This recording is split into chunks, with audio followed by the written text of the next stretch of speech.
The wind howls across the endless Mongolian steppe. A young boy runs through the tall grasses, chased by enemies and fate alike.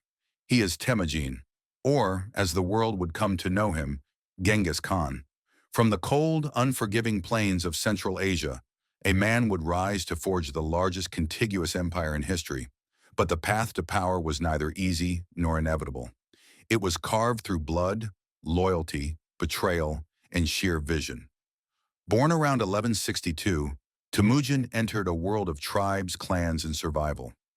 His father was poisoned when he was barely a boy, leaving his family to fend for themselves. Life was harsh, brutal, and governed by tribal alliances that shifted like the wind. It was a world where loyalty was fragile and strength determined fate.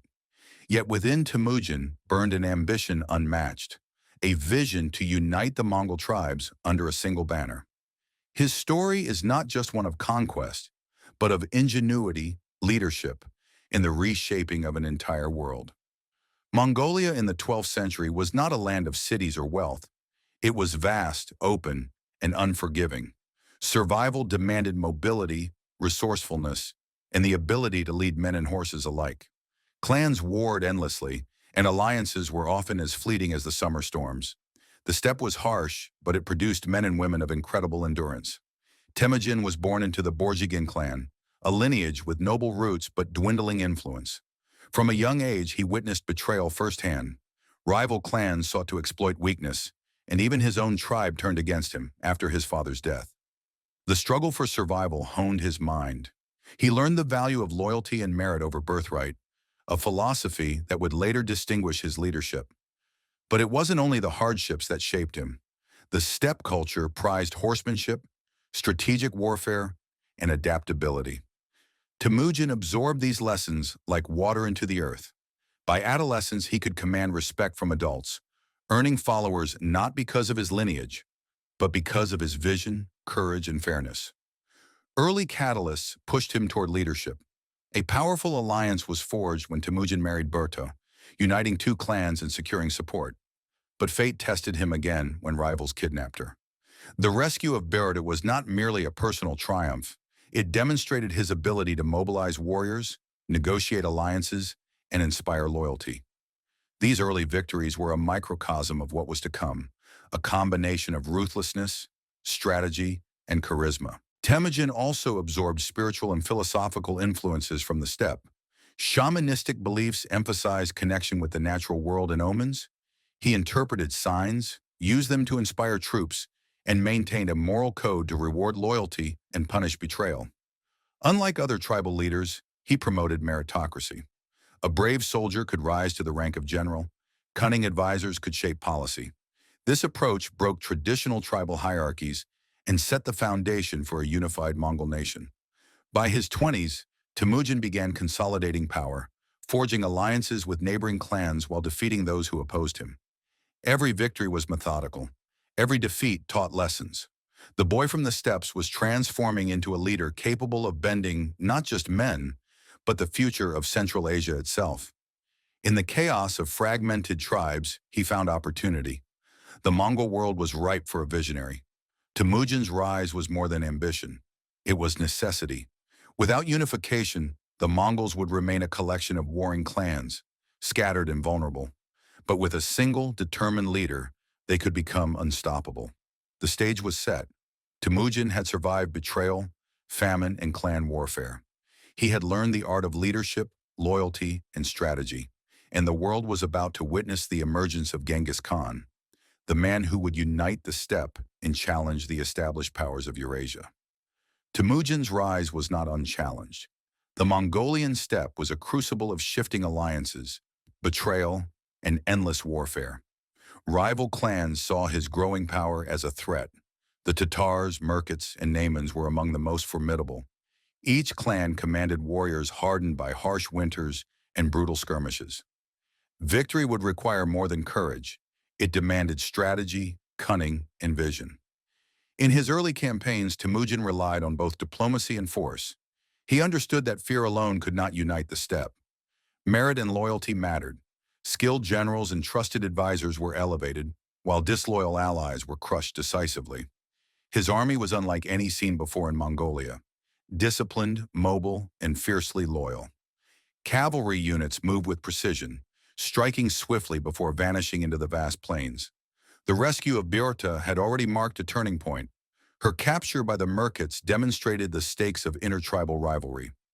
After her rescue, Temujin forged a coalition of allies, combining strategic marriages, promises of shared spoils, and sheer reputation. Word spread quickly. Temujin was no ordinary chieftain. He was a leader who rewarded skill and punished treachery, a man whose vision extended beyond clan rivalries. By the late 1180s, Temujin faced the Naimans, perhaps the most powerful tribe in western Mongolia.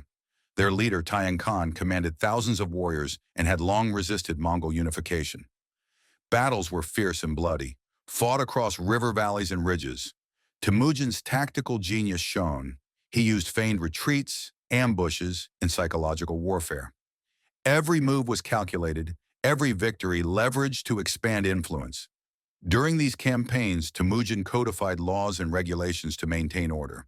The Yasa, as it would later be known, was a set of rules designed to unify diverse clans under a single code. Loyalty, obedience, and merit were emphasized.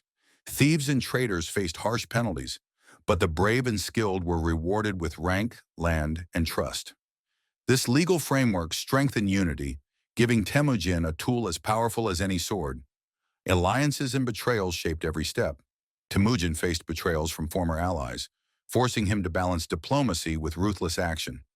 Yet even enemies were often absorbed if they proved useful. This strategy transformed opposition into strength.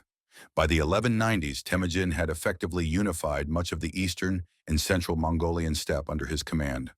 The rising tension between clans culminated in a decisive confrontation with the powerful Taichiud and other rival factions. Temujin's forces, though often outnumbered, relied on speed, coordination, and superior intelligence. Scouts and messengers relayed information across vast distances, allowing Temujin to strike where his enemies least expected. Mongol cavalry armed with composite bows could encircle and annihilate larger forces. The steppe itself became a weapon in his hands. Beyond battlefield tactics, Temujin understood politics. Marriage alliances, hostage-taking, and promises of shared spoils were tools as effective as arrows. He fostered loyalty through shared success, often rewarding warriors from previously rival clans. In doing so, he created not just an army, but a nation in the making, a collective of men bound by loyalty to a vision, rather than mere bloodlines. With the Mongol tribes united under his banner, Genghis Khan turned his eyes outward. The steppe was no longer the limit. The world beyond, China, Central Asia, Persia, beckoned. His ambition was unprecedented. His tactics, honed through years of tribal conflict, would now be tested against powerful kingdoms, fortified cities, and professional armies. The first major campaign was against the Western Ji and Jin dynasties in northern China. These were no ragtag tribes. They were sophisticated states with walls, armies, and wealth. Yet Genghis Khan approached not just as a warrior, but as a strategist and innovator. Siege engines were adapted, intelligence networks deployed, and cavalry units coordinated with deadly precision. Cities that had believed their walls impenetrable fell to speed, discipline, and surprise. Victory bred momentum. The Mongols, under Genghis Khan, became synonymous with unstoppable force. His army moved like a single organism, scouts reporting, commanders coordinating, and archers raining arrows with unerring accuracy. Psychological warfare was equally critical. Entire cities surrendered to avoid destruction. Rumors of Mongol ruthlessness spread faster than the armies themselves. Fear, carefully cultivated, became a weapon as lethal as any sword. Beyond China, Genghis Khan set his sights on Central Asia. The Khwarezmian Empire, stretching across modern-day Iran, Turkmenistan, and Uzbekistan, proved to be a pivotal challenge. A diplomatic mission intended to establish trade and friendship ended in betrayal and slaughter. Temujin, now Genghis Khan, responded with overwhelming force. Cities were besieged, rivers redirected, and entire populations decimated. Yet, even amidst devastation, he maintained strict military discipline. punishing unauthorized looting and protecting his generals from local uprisings. The conquest of Central Asia was brutal and transformative. The Mongols introduced unprecedented mobility and warfare. Armies moved across deserts, mountains, and rivers with remarkable speed. Communication systems allowed coordination across vast distances. Every battle, every siege, reinforced a central truth.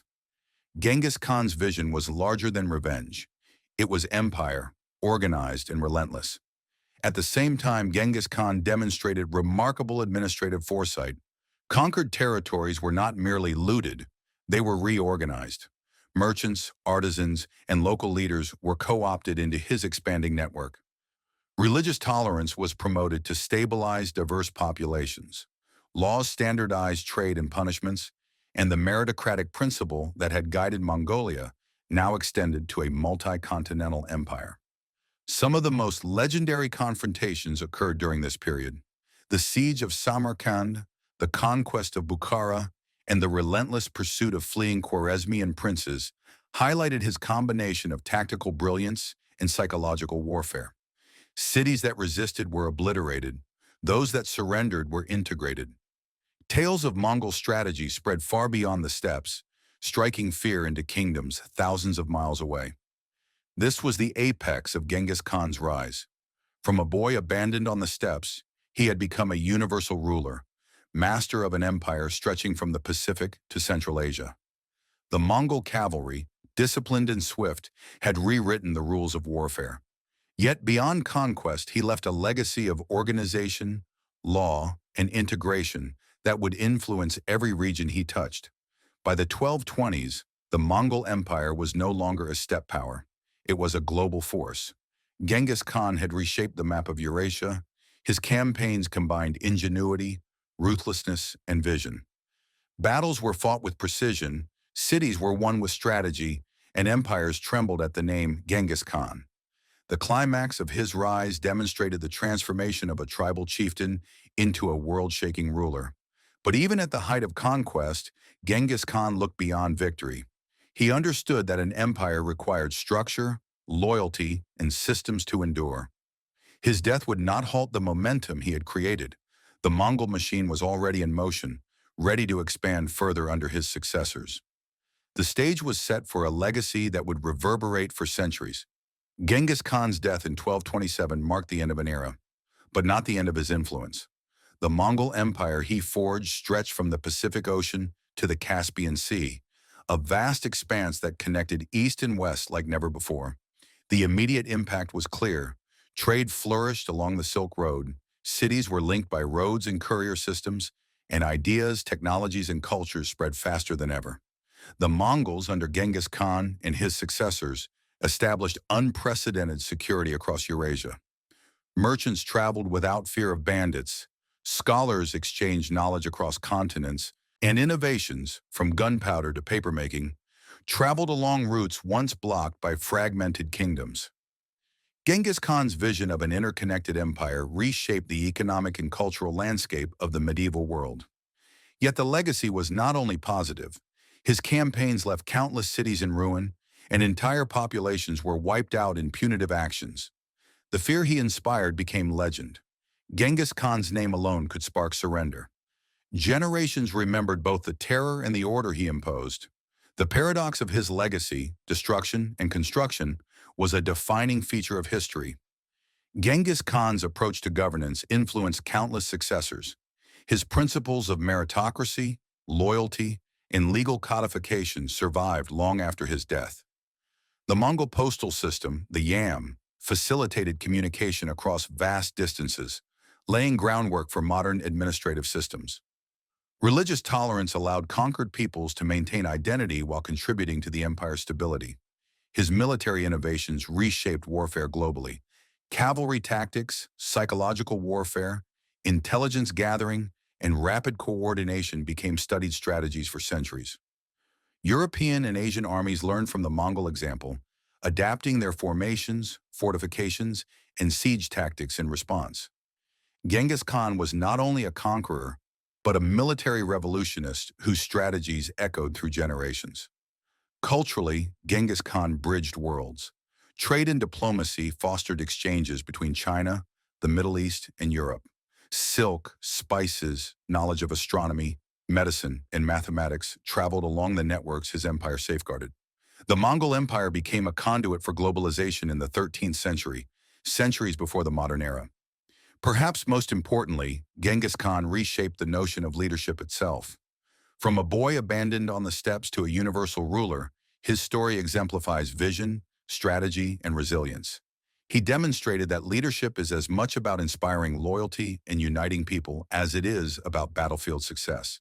His example influenced not only his immediate successors, like Ogedei and Kublai Khan, but also rulers and thinkers across the world.